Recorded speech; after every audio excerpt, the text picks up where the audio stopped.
Umutwe wa M23 utangaje ko ibyo guhagarika imirwano ndetse no kuva mu duce twose wigaruriye igiye kubivamo kubera ko igisirikare cya Kongo gikomeje kubagabaho ibitero bikomeye. Uyu mutwe wavuze ko ahubwo ugiye gukomeza kwigarurira ibindi bice mu rwego rwo kwirindira umutekano no kurindira umutekano abaturage. Uyu mutwe wa M23 wabajijwe niba uzakora ibyo uri gusabwa n'ubutegetsi bwa Kongo byo guhagarika imirwano no gusubira inyuma ndetse bakarambika intwaro hasi bagasubira mu birindiro byayo bya kera biherereye muri Sabyinyo. Uyu mutwe uvuga ko ibyo bidashoboka mu gihe ubutegetsi bwa Kongo butaremera kubahiriza amasezerano bwagiranye n'umutwe wa M23 mu mwaka w'ibihumbi 2013. Kandi ngo ubu butegetsi ntibugomba kwibagirwa ingingo yo gushyira aba barwanyi ba M23 mu ngabo za leta. Ngo bitaba ibyo ngo umutwe wa M23 ntuteze kubahiriza imyanzuro iyo ari yo yose iri gusabwa uyu mutwe.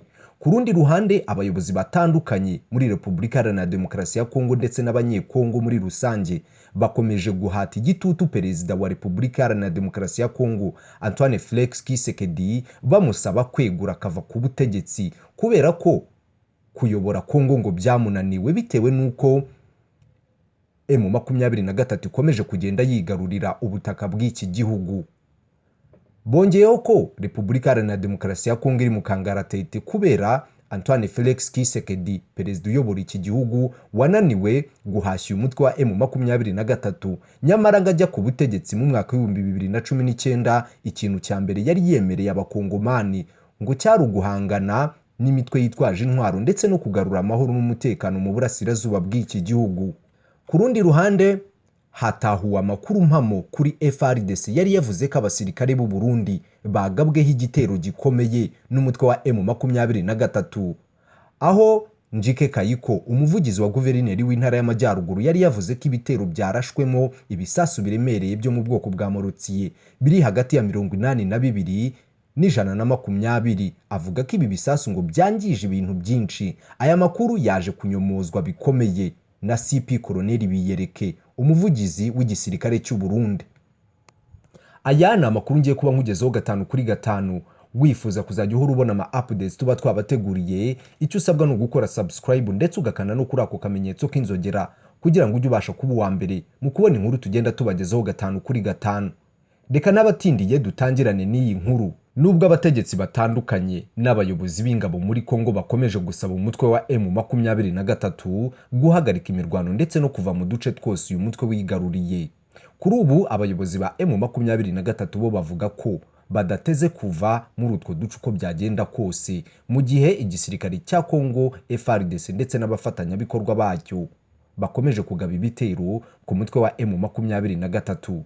Mu kiganiro yagiranye n'itangazamakuru, Lawrence Kanyuka, umuvugizi wa M23 mu bya politike, yabajijwe ku kibazo cy'uko M23 ishobora kuba igomba kuva mu duce yigaruriye, maze Lawrence Kanyuka asubiza ko ibyo bitapfa gushoboka mu gihe bakomeje gushotorwa n'igisirikare cya leta ya Kongo FARDC. Yakomeje avuga ko benshi mu barwanyi ba M23 nawe ubwe Bunagana ari gakondo yabo ngo kuko ariho bavukiye bakahakurira kandi bakaba bahafite n'imiryango myinshi batapfa gutererana, bityo ko batasubira kuba impunzi mu mahanga ndetse baragize amahirwe yo kugera muri gakondo yabo. Yagize ati, ntago umutwe wa M23 wapfa kuva mu duce wigaruriye, cyane cyane muri Bunagana, kuko benshi mu bayigize nanjye ubwanjye ari gakondo yacu. Aha niho twavukiye turahakurira, hari ababyeyi bacu, hari basogokuru bacu, bashiki bacu n'abakuru bacu na ba data bacu. Muri make tuhafite imiryango, ntago twapfa kuva iwacu. Lawrence Kanyuka yavuze ko kugira ngo umutwe wa M23 wemere kuva mu duce wigaruriye usubire ubu buce bwose busubire mu bugenzuzi bwa leta, ari uko ubutegetsi bw'iki gihugu bwashyiraho gahunda yo gucyura impunzi z'abanyekongo bavuga ikinyarwanda bahungiye mu bihugu bitandukanye nk'u Rwanda, Uganda, muri Kenya, mu Burundi na Tanzania n'ahandi bahunga ubwicanyi, ihohoterwa n'ivangura bakorerwa n'andi moko y'abanyekongo, ubutegetsi burebera kandi bubishyigikiye. Ikindi ngo nuko ubutegetsi bwa Kongo bwakemera kubahiriza amasezerano bwagiranye n'umutwe wa M23 mu mwaka w'ibihumbi 2013 kandi ntibibagirwe ingingo yo gushyira abarwanyi ba M23 mu ngabo za leta. Bitaba ibyo ngo uyu mutwe wa M23 ugakomeza kwihagararaho ndetse no guhangana n'ibitero by'ingabo za leta. Ku rundi ruhande, bamwe mu bayobozi bakomeje kwibasira Perezida wa Repubulika Iharanira Demokarasi ya Kongo Antoine Felix Tshisekedi. Bamwe mu bayobozi ndetse n'abaturage bari gusaba Perezida Felix Tshisekedi kwegura ndetse ntazirirwe ngo yirushya yongera kwiyamamaza nk'umukuru w'igihugu mu matora ateganyijwe kuba muri uyu mwaka. Bamwe muri abo ni uwitwa Christian Nyamabomboyi, impirimbanyi ya demokarasi inaharanira ubutabera muri Kongo, na Patrick Mundeke ubarizwa mu ishyaka PER ritavuga rumwe n'ubutegetsi. Ndetse aba bose bakomeje kwibasira Perezida Felix Tshisekedi bavuga ko ubutegetsi bwe bugaragaza intege nke no guhuzagurika. Ikibazo nyamukuru ariko ngo ni M23 yongeye kubura umutwe, ariko ngo ubutegetsi bwa Perezida Felix Tshisekedi bukaba bwarananiwe kuwusubiza inyuma, ahubwo bugakomeza guhuzagurika mu gukemura iki kibazo cya M23.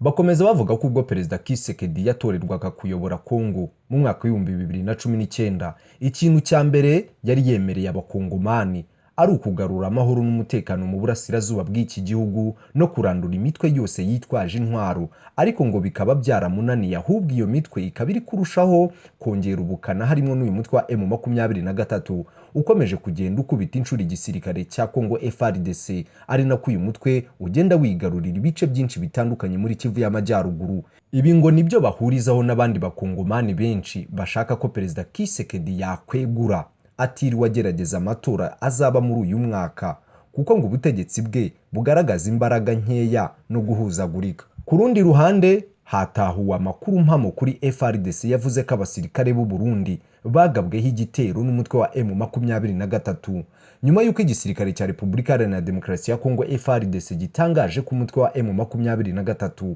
wagabye igitero ku basirikare b'u Burundi bari boherejwe muri iki gihugu. Igisirikare cy'u Burundi cyamaganya aya makuru kivuga ko abasirikare bacyo nta n'umwe urabarya urwara. Aya makuru y'iki gitero byavugwaga ko cyagabye ku basirikare b'u Burundi binjiye muri Repubulika Iharanira Demokarasi ya Kongo mu mpera z'icyumweru gishize. Aya makuru ngo yatangajwe ku wa kabiri. Umuvugizi wa guverineri w'intara ya Ruguru, Colonel Njike Kayiko, yavuze ko iki gitero cyabaye ku wa mbere nyuma y'amasaha make aba basirikare b'u Burundi bageze muri Kongo. Colonel Njike Kayiko yavugaga iby'iki gitero ashimangira ko umutwe wa M23 ukomeje kurenga ku mabwiriza yo guhagarika imirwano.